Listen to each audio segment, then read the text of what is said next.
Hi hello ನಮಸ್ಕಾರ ಸ್ನೇಹಿತರೆ. 60 ವರ್ಷ ಮೇಲ್ಪಟ್ಟ ಏನ್ ಜನರು ಇರ್ತಾರೆ ಅವರೆಲ್ಲರೂ ಸೀನಿಯರ್ ಸಿಟಿಜನ್ ಕಾರ್ಡ್ ಅನ್ನ ಅಪ್ಲೈ ಮಾಡ್ಕೊಳ್ಬಹುದು. ಸೊ ಸೀನಿಯರ್ ಸಿಟಿಜನ್ ಕಾರ್ಡ್ ಅನ್ನ ಅಪ್ಲೈ ಮಾಡೋದ್ರಿಂದ ಏನೆಲ್ಲ ಬೆನಿಫಿಟ್ ಸಿಗುತ್ತೆ ಮತ್ತೆ ಸೀನಿಯರ್ ಸಿಟಿಜನ್ ಕಾರ್ಡ್ ಅನ್ನ ಪಡ್ಕೊಳ್ಳೋದ್ರಿಂದ ಏನೆಲ್ಲ ಉಪಯೋಗ ಇದೆ ಅನ್ನೋದನ್ನ ಕಂಪ್ಲೀಟ್ ಆಗಿ ತಿಳ್ಕೊಳ್ಳೋಣ. ಹಾಗೆ ಸೀನಿಯರ್ ಸಿಟಿಜನ್ ಕಾರ್ಡ್ ಗೆ ಯಾವ ರೀತಿ ಅಪ್ಲೈ ಮಾಡೋದು ಅನ್ನೋದನ್ನು ಕೂಡ ಈ ವಿಡಿಯೋದಲ್ಲಿ ಕಂಪ್ಲೀಟ್ ಆಗಿ ನಾನು ತಿಳಿಸ್ಕೊಡ್ತಾ ಇದ್ದೇನೆ. ಹಾಗಾಗಿ ಈ ವಿಡಿಯೋನ ಎಲ್ಲೂ ಸ್ಕಿಪ್ ಮಾಡದೆ ಪೂರ್ತಿಯಾಗಿ ನೋಡಿ.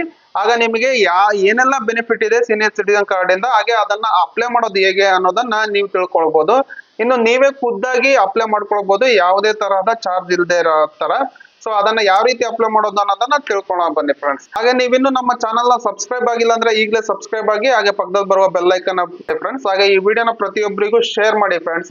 ಸೊ ನೋಡೋಣ ಬನ್ನಿ. ಮೊದಲಿಗೆ ಸೀನಿಯರ್ ಸಿಟಿಜನ್ ಕಾರ್ಡ್ ಅನ್ನ ಪಡ್ಕೊಳ್ಳೋದ್ರಿಂದ ಏನೆಲ್ಲ ಬೆನಿಫಿಟ್ಸ್ ಇದೆ ಅನ್ನೋದನ್ನ ನೋಡೋದಾದ್ರೆ, ನೀವು ಆರೋಗ್ಯಕ್ಕೆ ಸಂಬಂಧಪಟ್ಟ ಬೆನಿಫಿಟ್ಸ್ ಅನ್ನ ಸುಲಭವಾಗಿ ಪಡ್ಕೊಳ್ಬಹುದು. ಆರೋಗ್ಯ ವಿಮಾ ಆಗಿರ್ಬೋದು ಅಥವಾ ಗೌರ್ಮೆಂಟ್ ಹಾಸ್ಪಿಟಲ್ ಅಲ್ಲಿ ನಿಮಗೆ ಸೀನಿಯರ್ ಸಿಟಿಜನ್ ಗೆ ಹೆಚ್ಚಿನ ಆದ್ಯತೆಗಳು ಇರುತ್ತೆ. ಹಾಗೆ ಪ್ರೈವೇಟ್ ಸೆಕ್ಟರ್ ಅಲ್ಲಿ ಕೂಡ ಸೀನಿಯರ್ ಸಿಟಿಜನ್ ಗೆ ಸ್ವಲ್ಪ ರಿಯಾಯಿತಿ ಕೂಡ ಇರುತ್ತೆ. ಹಾಗೆ KSRTC ಆಗಿರ್ಬೋದು, ಹಾಗೆ BMTC ಬಸ್ ಗಳಲ್ಲಿ ನಿಮಗೆ ಪ್ರಯಾಣ ದರದಲ್ಲಿ ರಿಯಾಯಿತಿ ಕೂಡ ಇರುತ್ತೆ. ಹಾಗೆ ರೈಲ್ವೆದಲ್ಲೂ ಕೂಡ ಕೇಂದ್ರ ಸರ್ಕಾರದಿಂದ ಕೆಲವು ಕನ್ಸೆಷನ್ಸ್ ಕೂಡ ಇರುತ್ತೆ. ಸೊ ಹಾಗಾಗಿ ಸೀನಿಯರ್ ಸಿಟಿಜನ್ ಕಾರ್ಡ್ ಪಡ್ಕೊಳ್ಳೋದ್ರಿಂದ ಇದೆಲ್ಲ ಬೆನಿಫಿಟ್ ಇದೆ. ಹಾಗೆ ಮೇನ್ ಇಂಪಾರ್ಟೆಂಟ್ ಆಗಿ ಸೀನಿಯರ್ ಸಿಟಿಜನ್ ಕಾರ್ಡ್ ಪಡ್ಕೊಳ್ಳೋದ್ರಿಂದ ಪಿಂಚಣಿ ಯೋಜನೆ ಪಡ್ಕೊಳ್ಬಹುದು. ಹಾಗೆ ಇನ್ನು ಬೇರೆ ತರದ ಯೋಜನೆಗಳಿಂದ ನೀವು ಅನುಕೂಲಗಳನ್ನ ಪಡ್ಕೊಳ್ಬಹುದು. ಇಷ್ಟೆಲ್ಲ ಬೆನಿಫಿಟ್ ಸೀನಿಯರ್ ಸಿಟಿಜನ್ ಕಾರ್ಡ್ ಗಳಿಂದ. ಮತ್ತೇನಪ್ಪಾ ಅಂತಂದ್ರೆ, ನೀವ್ ಏನಾದ್ರು ಬ್ಯಾಂಕ್ ಅಲ್ಲಿ FD ಇಡ್ತೀರಾ ಅಂದ್ರೂ ಕೂಡ ನಿಮಗೆ ಹೆಚ್ಚಿನ ಬಡ್ಡಿ ದರ ಸಿಗುವ ಸಾಧ್ಯತೆನೂ ಇದೆ. ಹಾಗಾಗಿ ಯಾರೆಲ್ಲ 60 ವರ್ಷ ಮೇಲ್ಪಟ್ಟ ವ್ಯಕ್ತಿಗಳಿದಾರೋ ಸೊ ನೀವೆಲ್ಲಾನು ಕೂಡ ಸೀನಿಯರ್ ಸಿಟಿಜನ್ ಕಾರ್ಡ್ ಗೆ ಅಪ್ಲೈ ಮಾಡ್ಕೊಂಡು ಅದರ ಉಪಯೋಗವನ್ನ ಪಡ್ಕೊಳ್ಳಿ ಫ್ರೆಂಡ್ಸ್. ಹಾಗೆ ಸೀನಿಯರ್ ಸಿಟಿಜನ್ ಗೆ ಅಪ್ಲೈ ಮಾಡ್ಬೇಕಂದ್ರೆ ಏನೆಲ್ಲ ಡಾಕ್ಯುಮೆಂಟ್ ಗಳು ಬೇಕು ಅನ್ನೋದನ್ನ ನೋಡೋದಾದ್ರೆ, ಮೊದಲಿಗೆ ನಿಮ್ಮ ಒಂದು ಪಾಸ್ಪೋರ್ಟ್ ಸೈಜ್ ಫೋಟೋ ಬೇಕಾಗುತ್ತೆ. ಹಾಗೆ ನಿಮ್ಮ ಆಧಾರ್ ಕಾರ್ಡ್ ಬೇಕಾಗುತ್ತೆ. ಹಾಗೆ ನೀವೇನಾದ್ರೂ ಬ್ಲಡ್ ಚೆಕ್ ಮಾಡಿಸಿದ್ರೆ ಬ್ಲಡ್ ಚೆಕ್ ರಿಪೋರ್ಟ್ ಕೂಡ ಬೇಕಾಗುತ್ತೆ. ಇಷ್ಟು ಡಾಕ್ಯುಮೆಂಟ್ ಇದ್ರೆ ನೀವು ಸೀನಿಯರ್ ಸಿಟಿಜನ್ ಕಾರ್ಡ್ ಗೆ ಅಪ್ಲೈ ಮಾಡ್ಕೊಳ್ಬಹುದು. ಹಾಗೆ ನಿಮ್ಮ ಏಜ್ 60 ವರ್ಷದ ಮೇಲ್ಪಟ್ಟು ಕೂಡ ಆಗಿರ್ಬೇಕು. ಅಂತವ್ರು ಮಾತ್ರ ನೀವು ಸೀನಿಯರ್ ಸಿಟಿಜನ್ ಕಾರ್ಡ್ ಗೆ ಅಪ್ಲೈ ಮಾಡ್ಕೊಳ್ಳೋಕೆ ಸಾಧ್ಯ ಆಗುತ್ತೆ. ನಾವು ಆ ಸೀನಿಯರ್ ಸಿಟಿಜನ್ ಕಾರ್ಡ್ ಗೆ ಯಾವ ರೀತಿ ಅಪ್ಲೈ ಮಾಡೋದು ಅನ್ನೋದನ್ನ ತಿಳ್ಕೊಳ್ಳೋಣ ಬನ್ನಿ. ನಾನು ಸ್ಟೆಪ್ ಬೈ ಸ್ಟೆಪ್ ಹೇಳ್ತಾ ಹೋಗ್ತೇನೆ. ಸೊ ಅದನ್ನ ಫಾಲೋ ಮಾಡಿದ್ರೆ ಸಾಕು, ನೀವು ಆರಾಮಾಗಿ ನೀವೇ ಅಪ್ಲೈ ಮಾಡ್ಕೊಂಡು ನಿಮ್ಮ ಸೀನಿಯರ್ ಸಿಟಿಜನ್ ಕಾರ್ಡ್ ಅನ್ನ ಪಡ್ಕೊಳ್ಬಹುದು ಫ್ರೆಂಡ್ಸ್. ಸೊ ಮೊದಲಿಗೆ ನೀವು ಸೇವಾ ಸಿಂಧು ಏನೋ ವೆಬ್ಸೈಟ್ ಇದೆ, ಸೊ ಅದಕ್ಕೆ ಲಾಗಿನ್ ಆಗ್ಬೇಕಾಗತ್ತೆ. ಸೊ ಸೇವಾ ಸಿಂಧುಗೆ ಲಾಗಿನ್ ಆದ ನಂತರ ನೋಡ್ಬೋದು, ನಿಮಗೆ ಮೇನ್ ಪೇಜ್ ಆಗಿ ಹೋಮ್ ಪೇಜ್ ಈ ರೀತಿಯಾಗಿ ಕಾಣುತ್ತೆ. ಇಲ್ಲಿ ಸುಮಾರು ಅಪ್ಲಿಕೇಶನ್ಸ್ ಗಳಿಗೆ ನೀವು ಹಾಕಕ್ಕೆ ಹಲವಾರು ಆಪ್ಷನ್ಸ್ ಗಳಿದೆ. ನೀವು ಅಷ್ಟೆಲ್ಲ ಹುಡುಕೋವಷ್ಟೊತ್ತಿಗೆ ನಿಮಗೆ ಟೈಮ್ ಆಗ್ಬೋದು. ಹಾಗಾಗಿ ನೀವು ಇಲ್ಲಿ ಸರ್ಚ್ ಬಾರಿಗೆ ಬಂದ್ರೆ ಜಸ್ಟ್ ಸೀನಿಯರ್ ಅಂತ ಟೈಪ್ ಮಾಡ್ಕೊಳ್ಳಿ ಫ್ರೆಂಡ್ಸ್. ಸೊ ಸೀನಿಯರ್ ಅಂತ ಟೈಪ್ ಮಾಡಿದ ನಂತರ ನೋಡ್ಬೋದು, ನಿಮಗೆ ಇಲ್ಲಿ application for senior citizen card ಅಂತ ಇದೆ. ಸೊ ಅದ್ರ ಮೇಲೆ ಕ್ಲಿಕ್ ಮಾಡ್ಕೊಳ್ಳಿ. ಸೊ ಅದ್ರ ಮೇಲೆ ಕ್ಲಿಕ್ ಮಾಡಿದ ನಂತರ ನೋಡ್ಬೋದು, ನಿಮಗೆ ಈ ರೀತಿಯಾಗಿ ಆಪ್ಷನ್ಸ್ ಬರುತ್ತೆ. ಸೊ ನೀವೇನಾದ್ರೂ ನಿಮ್ಮ ಈ ಓನ್ ಯೂಸರ್ ಅಲ್ಲಿ ಅಂದ್ರೆ ಏನು ನೀವು ನಿಮ್ಮ ಮೊಬೈಲ್ ಮುಖಾಂತರ ಲಾಗಿನ್ ಆಗಿದ್ರೆ ನಿಮಗೆ ಡೈರೆಕ್ಟ್ ಆಗಿ ನಿಮ್ಮ ಹೆಸರು, ನಿಮ್ಮ ಡೀಟೇಲ್ಸ್, ಹಾಗೆ ನಿಮ್ಮ ಫೋಟೋ ಆಟೋಮೆಟಿಕ್ ಆಗಿ ಇದರಲ್ಲಿ ಫೆಚ್ ಆಗುತ್ತೆ.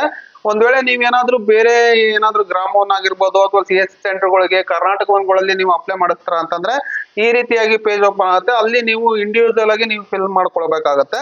ಸೊ ನೀವು ನಿಮ್ಮ ID ಮುಖಾಂತರ ಅಂದ್ರೆ ನಿಮ್ಮ ಮೊಬೈಲ್ ಮುಖಾಂತರ, ಇಮೇಲ್ ID ಮುಖಾಂತರ ನೀವು ಲಾಗಿನ್ ಆದ್ರೆ ಡೈರೆಕ್ಟ್ ಆಗಿ ನಿಮ್ಮ ಹೆಸರಾಗಿರ್ಬೋದು, ಹಾಗೆ ನಿಮ್ಮ ಅಡ್ರೆಸ್ ಆಗಿರ್ಬೋದು, ಹಾಗೆ ನಿಮ್ಮ ಏಜ್, ನೀವು ಯಾವ ಜೆಂಡರ್ ಇದೆ ಅದು ಪ್ರತಿಯೊಂದನ್ನು ಅಲ್ಲಿ ಫೆಚ್ ಆಗುತ್ತೆ. ಹಾಗೆ ನಿಮ್ಮ ಫೋಟೋನು ಕೂಡ ಅಲ್ಲಿ ಫೆಚ್ ಆಗುತ್ತೆ. ಒಂದ್ ವೇಳೆ ನೀವೇನಾದ್ರೂ ಹೊರಗಡೆ ಬೇರೆ ಐಡಿಯಲ್ಲಿ ಮಾಡಿಸ್ತೀರ ಅಂದ್ರೆ ಡೈರೆಕ್ಟ್ ಆಗಿ ಇಲ್ಲಿ ನಿಮ್ಮ ಹೆಸರನ್ನ ಟೈಪ್ ಮಾಡ್ಕೊಳ್ಬೇಕಾಗತ್ತೆ. ನೋಡ್ಬೋದು, ಇಲ್ಲಿ ಅಪ್ಲಿಕೇಶನ್ ಈ ರೀತಿಯಾಗಿ ಬರುತ್ತೆ.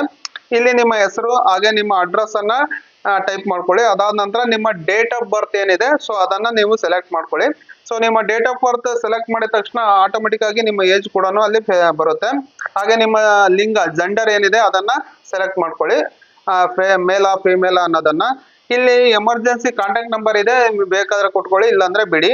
ಅದಾದ ನಂತರ ನೋಡ್ಬೋದು, ನಿಮ್ಮ ಫೋಟೋನ ಇಲ್ಲಿ ನೀವು ಅಪ್ಲೋಡ್ ಮಾಡ್ಕೊಳ್ಬೇಕಾಗತ್ತೆ. ಒಂದ್ ವೇಳೆ ಆಟೋಮೆಟಿಕ್ ಆಗಿ ಫೆಚ್ ಆಗಿರ್ತಕ್ಕಂಥ ಫೋಟೋ ನಿಮಗೆ ಇಷ್ಟ ಇಲ್ಲ ಅಂದ್ರೆ ನಿಮ್ಮ ಫೋಟೋನು ಕೂಡ ನೀವು ಇಲ್ಲಿ ಅಪ್ಲೋಡ್ ಮಾಡ್ಕೊಳ್ಬೇಕಾಗುತ್ತೆ. ಅದು 500 KB ಗಿಂತ ಕಡಿಮೆ ಇರಬೇಕಾಗುತ್ತೆ. ಸೊ ಇಲ್ಲಿ ಚೂಸ್ ಫೈಲ್ ಅನ್ನೋದ್ರ ಮೇಲೆ ಕ್ಲಿಕ್ ಮಾಡ್ಕೊಂಡು ನೀವು ಫೈಲ್ ಏನಾದ್ರೂ ನಿಮ್ಮ ಯಾವ್ದ್ರಲ್ಲಿ ಸೇವ್ ಮಾಡಿರ್ತಾರೋ ಆ ಫೋಲ್ಡರ್ಗೆ ಹೋಗಿ ನೀವು ಅದನ್ನ ಸೆಲೆಕ್ಟ್ ಮಾಡ್ಕೊಂಡ್ರೆ ಆಟೋಮೆಟಿಕ್ ಆಗಿ ಇಲ್ಲಿ ಫೋಟೋ ಬರುತ್ತೆ. ಅದಾದ ನಿಮ್ಮ ಬ್ಲಡ್ ಗ್ರೂಪ್ ಅನ್ನ ಎಂಟರ್ ಮಾಡ್ಬೇಕಾಗುತ್ತೆ. ಸೊ ನಿಮ್ಮ ಬ್ಲಡ್ ಗ್ರೂಪ್ ಅನ್ನ ಎಂಟರ್ ಮಾಡಿ ಅದಾದ ನಂತರ ನಿಮ್ಮ ಅರ್ಜಿದಾರರ ವಿಳಾಸ ಏನಿದೆ, ಸೊ ಅರ್ಜಿದಾರರ ವಿಳಾಸ ಅಂದ್ರೆ ಅಡ್ರೆಸ್ ಏನಿದೆ, ಸೊ ಅದನ್ನೆಲ್ಲಾನು ನೀವು ಇಲ್ಲಿ ಟೈಪ್ ಮಾಡ್ಕೊಳ್ಬೇಕಾಗತ್ತೆ. ಅದಾದ ನಂತರ ನಿಮ್ಮ ಡಿಸ್ಟಿಕ್ ಯಾವ್ದು ಅನ್ನೋದನ್ನು ಸೆಲೆಕ್ಟ್ ಮಾಡ್ಕೊಳ್ಳಿ. ಹಾಗೆ ನಿಮ್ಮ ತಾಲೂಕ್ ಯಾವ್ದು ಅನ್ನೋದನ್ನು ಕೂಡ ಇಲ್ಲಿ ಸೆಲೆಕ್ಟ್ ಮಾಡ್ಕೊಳ್ಳಿ. ಅದಾದ ನಂತರ ನಿಮ್ಮ ಕೆಳಗಡೆ ನಿಮ್ಮ ಪಿನ್ ಕೋಡ್ ಅನ್ನ ನೀವು ಇಲ್ಲಿ ಟೈಪ್ ಮಾಡ್ಕೊಳ್ಬೇಕಾಗತ್ತೆ.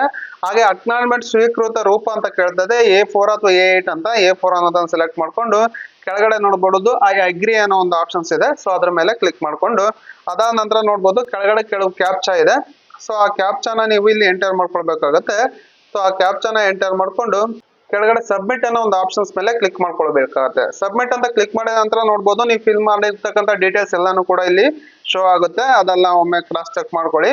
ಅದಾದ ನಂತರ ನೋಡ್ಬೋದು ಅಟ್ಯಾಚ್ ಅನೆಕ್ಸ್ ಅಂತ ಇದೆ. ಸೊ ಅದ್ರ ಮೇಲೆ ಕ್ಲಿಕ್ ಮಾಡ್ಕೊಳ್ಳಿ.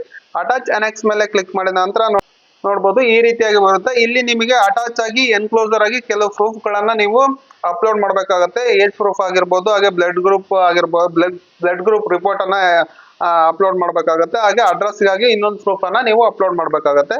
ಏಜ್ ಪ್ರೂಫ್ಗೆ ಮತ್ತೆ ಅಡ್ರೆಸ್ ಪ್ರೂಫ್ಗೆ ಆಧಾರನ್ನೇ ನೀವು ಅಪ್ಲೋಡ್ ಮಾಡ್ಬೋದು. ಹಾಗೆ ಬ್ಲಡ್ ಗ್ರೂಪ್ ಏನಿದೆ ಅದಕ್ಕೆ ನೀವು ಚೆಕ್ ಮಾಡಿಸ್ತಕ್ಕಂಥ ಬ್ಲಡ್ ಟೆಸ್ಟ್ ರಿಪೋರ್ಟ್ ಅನ್ನ ನೀವು ಇಲ್ಲಿ ಅಪ್ಲೋಡ್ ಮಾಡ್ಬೇಕಾಗತ್ತೆ. ಸೊ ಅದೆಲ್ಲರೂ ಅದನ್ನೆಲ್ಲ ಅಪ್ಲೋಡ್ ಮಾಡಿ ಕೆಳಗಡೆ ನೋಡ್ಬೋದು ಸೇವ್ ಅನೆಕ್ಸ್ ಅಂತ ಇದೆಯಲ್ಲ, ಸೊ ಅದ್ರ ಮೇಲೆ ಕ್ಲಿಕ್ ಮಾಡ್ಕೊಳ್ಳಿ. ಸೊ ಅದ್ರ ಮೇಲೆ ಕ್ಲಿಕ್ ಮಾಡಿದ ನಂತರ ನೋಡ್ಬೋದು ನಿಮಗೆ ಈ ರೀತಿಯಾಗಿ ನಿಮ್ಮ ಏನು ಎಲ್ಲ ಫಿಲ್ ಮಾಡಿರ್ತಕ್ಕಂಥ ಅಪ್ಲಿಕೇಶನ್ ಫುಲ್ ಸ್ಟೇಟಸ್ ಕೂಡ ನಿಮಗೆ ಈ ರೀತಿಯಾಗಿ ತೋರಿಸುತ್ತೆ. ಇರ್ತಕ್ಕಂಥ ಎಲ್ಲ ಡೀಟೇಲ್ಸ್ ಕೂಡ ಇಲ್ಲಿ ನಿಮಗೆ ಶೋ ಆಗುತ್ತೆ. ಅದನ್ನ ಒಮ್ಮೆ ಕ್ರಾಸ್ ಚೆಕ್ ಮಾಡ್ಕೊಳ್ಳಿ. ಅದಾದ ನೋಡ್ಬೋದು ಅನೆಕ್ಸ್ ಲಿಸ್ಟ್ ಅಲ್ಲಿ ಯಾವ್ದಾವ್ದು ಡಾಕ್ಯುಮೆಂಟ್ ಸೇವ್ ಮಾಡಿದ್ರ ಸೊ ಅಪ್ಲೋಡ್ ಮಾಡಿದ್ರೆ ಅದನ್ನ ನೀವು ಅದ್ರ ಮೇಲೆ ಕ್ಲಿಕ್ ಮಾಡಿ ಕೂಡ ನೀವು ಅದನ್ನ ಡೀಟೇಲ್ಸ್ ಅನ್ನ ನೋಡ್ಕೊಳ್ಬಹುದು. ಅದಾದ ನಂತರ ನೋಡ್ಬೋದು ಇಲ್ಲಿ ನೋಡ್ಬೋದು ನೀವೇನಾದ್ರೂ ಡೈರೆಕ್ಟ್ ಆಗಿ ನಿಮ್ಮ ಯೂಸರ್ ಐಡಿ ಅಥವಾ ನಿಮ್ಮ ಲಾಗಿನ್ ಅಲ್ಲಿ ಓನ್ ಆಗಿ ನಿಮ್ಮ ಮೊಬೈಲ್ ಮುಖಾಂತರ ಲಾಗಿನ್ ಆಗಿ ಏನಾದ್ರೂ ನೀವು ಅಪ್ಲೋಡ್ ಮಾಡಿದ್ರೆ ಡೈರೆಕ್ಟ್ ಆಗಿ ಅಲ್ಲಿ ಸಬ್ಮಿಟ್ ಅನ್ನೋ ಒಂದು ಆಪ್ಷನ್ಸ್ ಬರುತ್ತೆ. ಸೊ ಸಬ್ಮಿಟ್ ಅಂತ ಕ್ಲಿಕ್ ಅಕ್ನಾಲಜ್ಮೆಂಟ್ ಕ್ರಿಯೇಟ್ ಆಗುತ್ತೆ. ಸೊ ನೋಡ್ಬೋದು ಒಂದ್ ವೇಳೆ ನೀವೇನಾದ್ರೂ ಗ್ರಾಮವನ್ನು ಅಥವಾ ಕರ್ನಾಟಕವನ್ನು ಲಾಗಿನ್ ಮುಖಾಂತರ ಆದ್ರೆ ಪೇಮೆಂಟ್ ಮಾಡ್ಬೇಕಾಗತ್ತೆ. ಅದಕ್ಕೆ ಎಷ್ಟು ಪೇಮೆಂಟ್ ಅಂತ ಇರುತ್ತೆ. ಪೇಮೆಂಟ್ ಅನ್ನೋದ್ರ ಮೇಲೆ ಕ್ಲಿಕ್ ಮಾಡ್ಕೊಂಡು ನೀವು ಮುಂದುವರಿಬೇಕಾಗುತ್ತೆ. ಪೇಮೆಂಟ್ ಮಾಡಿದ ನಂತರ ನಿಮಗೆ ಅಕ್ನಾಲಜ್ಮೆಂಟ್ ಕೂಡ ಜನರೇಟ್ ಆಗುತ್ತೆ. ಸೊ ನೀವು ಸಬ್ಮಿಟ್ ಅಂತ ಕೊಟ್ಟಾದ ನಂತರ ನೋಡ್ಬೋದು ನಿಮ್ಮ ಅಕ್ನಾಲಜ್ಮೆಂಟ್ ಕೂಡ ಈ ರೀತಿಯಾಗಿ ಇಲ್ಲಿ ಕಾಣ್ತಾ ಇರುತ್ತೆ, ನೋಡ್ತಾ ಇರ್ಬೋದು. ಈ ರೀತಿಯಾಗಿ ನಿಮ್ಮ ಅಕ್ನಾಲಜ್ಮೆಂಟ್ ಕೂಡ ಇಲ್ಲಿ ಶೋ ಆಗುತ್ತೆ. ಸೊ ಇದನ್ನ ನೀವು ಈಸಿಯಾಗಿ ನೀವೇ ನಿಮ್ಮ ಮೊಬೈಲ್ ಅಲ್ಲೂ ಕೂಡ ನೀವು ಅಪ್ಲೈ ಮಾಡ್ಕೊಳ್ಬಹುದು. ನಾವು ಲ್ಯಾಪ್ಟಾಪ್ ಅಲ್ಲೇ ತೋರಿಸಿದ್ದೀನಿ, ಯಾಕಂದ್ರೆ ಈಸಿಯಾಗಿ ಸ್ಕ್ರೀನ್ ದೊಡ್ಡದಾಗಿ ಕಾಣಲಿ ಅನ್ನೋ ಉದ್ದೇಶದಿಂದ. ಮೊಬೈಲ್ ಅಲ್ಲೂ ಕೂಡ ನೀವು ಸೇವಾ ಸಿಂಧು ಮುಖಾಂತರ ಲಾಗಿನ್ ಆಗಿ ನೀವು ಇದನ್ನ ಅಪ್ಲೈ ಮಾಡ್ಕೊಳ್ಬಹುದು. ಸೊ ನೋಡಿದ್ರಲ್ಲ, ಈ ಮಾಹಿತಿ ನಿಮಗೆ ಇಷ್ಟ ಆಗಿದೆ ಅನ್ಕೊಂತೀನಿ. ನಾನು ಸಿಂಪಲ್ ಆಗಿ ಹೇಳಿದ್ದೀನಿ, ಜಾಸ್ತಿ ಎಲಾಬ್ರೇಟ್ ಮಾಡಾಗಿ ಇನ್ನೂ ಹೇಳಿಲ್ಲ. ಸೊ ಇಷ್ಟನ್ನ ನೀವು ಜಸ್ಟ್ 2 or 5 minutes ಒಳಗಡೆ ನೀವು ಅಪ್ಲೈ ಮಾಡ್ಕೊಳ್ಬಹುದು. ಸೊ ನಾನು ಕೊಟ್ಟಿರ್ತಕ್ಕಂಥ ಮಾಹಿತಿ ಇಷ್ಟ ಆಗಿದೆ ಅನ್ಕೊಂತೀನಿ. ಇಷ್ಟ ಆಗಿದ್ರೆ ದಯವಿಟ್ಟು ಒಂದು ಲೈಕ್ ಮಾಡಿ, ಹಾಗೆ ಈ ವಿಡಿಯೋನ ಪ್ರತಿಯೊಬ್ಬರಿಗೂ ಶೇರ್ ಮಾಡಿ. ನೀವೇನು ನಮ್ಮ ಚಾನಲ್ನ ಸಬ್ಸ್ಕ್ರೈಬ್ ಆಗಿಲ್ಲ ಅಂದ್ರೆ ಈಗಲೇ ಸಬ್ಸ್ಕ್ರೈಬ್ ಆಗಿ friends. Thank you for watching. Take care friends.